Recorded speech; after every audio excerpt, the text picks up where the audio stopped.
So I used to have your job. Got to go to Paris Fashion Week. Wore a bunch of pieces from the Chanel collection that year. You still have all of it? No, I gave it away. What? Would have been a bit much for a newsroom. This is you. Oh, Who gives away Chanel? Amantes del drama fashionista y del caos editorial con tacones imposibles. Han pasado muchos años, los mundos de la moda y la publicación han cambiado, pero Miranda Priestly sigue caminando como si el tiempo no existiera. El Diablo Viste la Moda 2 llega como una continuación que, sorprendentemente, sí tiene una razón de existir, no es una secuela vacía hecha únicamente por nostalgia. Realmente intenta decir algo sobre el estado actual de la industria editorial, el peso de la digitalización y la lucha por mantener la relevancia en un mundo donde todo se ha convertido en contenido rápido. Comencemos.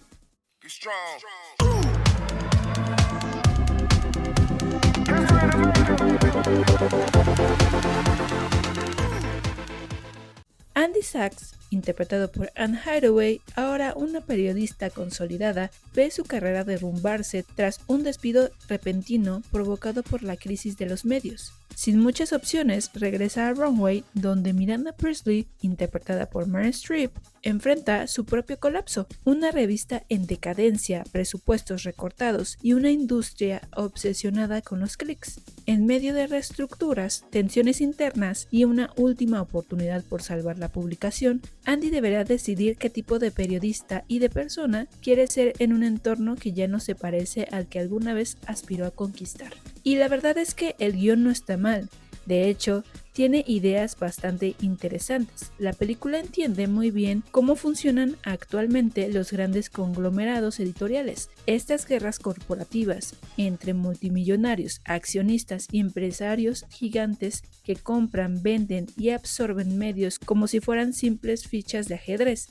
Toda esa parte inspirada claramente en empresas como Condé Nast y en la transformación de las editoriales tradicionales hacia modelos digitales y speed fast sí está muy bien aterrizado. Ahí la película encuentra su mayor fuerza. También se nota muchísimo más presupuesto. Eso es innegable. Hay viajes, eventos, cameos, locaciones enormes y una producción mucho más ambiciosa visualmente que la primera. Y aún así, curiosamente no siempre se siente más grande, porque aunque sí hay moda, sí hay diseñadores y sí hay glamour, sigue faltando algo de esa iconicidad que tenía la original.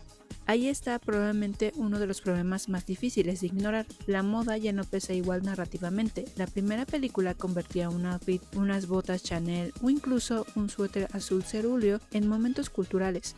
Aquí hay intentos de replicar eso, pero nunca terminan de explotar, incluso con cameos de Donatella Versace, Marc Jacobs, Domenico Dolce y Stefano Gabbana, además de la presencia de Lady Gaga. La película nunca alcanza esa sensación de evento fashion que sí tenía la primera entrega.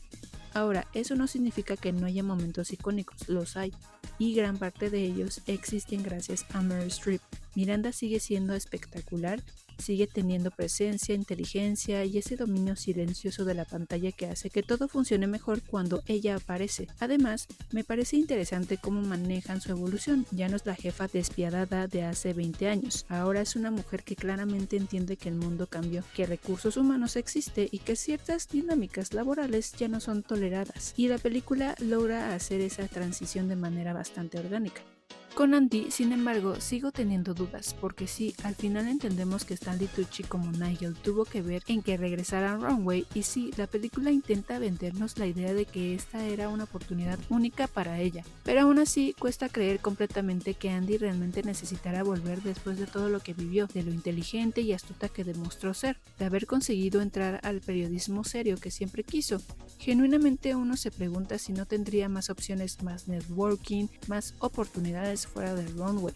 También hay que mencionar al personaje de Justin Theroux, que funciona casi como una versión tipo Elon Musk dentro de la película. De los personajes nuevos, probablemente es de los mejores escritos porque representa muy bien a estos nuevos empresarios tecnológicos que compran editoriales y corporativos no solo por dinero, sino por poder e influencia. Además, la película acierta al mostrar cómo buscan reemplazar trabajos más artesanales o humanos por inteligencia artificial, automatización y contenido rápido para reducir costos y generar más ganancias. Básicamente representa perfectamente esta nueva mentalidad corporativa donde importa más producir clics y dinero que mantener la identidad o el prestigio editorial. En cuanto a Nigel, sigue siendo entrañable y sí, en esta segunda parte le dan un poco más de spotlight, lo cual se agradece muchísimo porque Stanley Tucci sigue robándose escenas con una facilidad impresionante, pero aún así el personaje continúa sintiéndose desaprovechado. Hubiera sido increíble verlo más involucrado en la historia principal.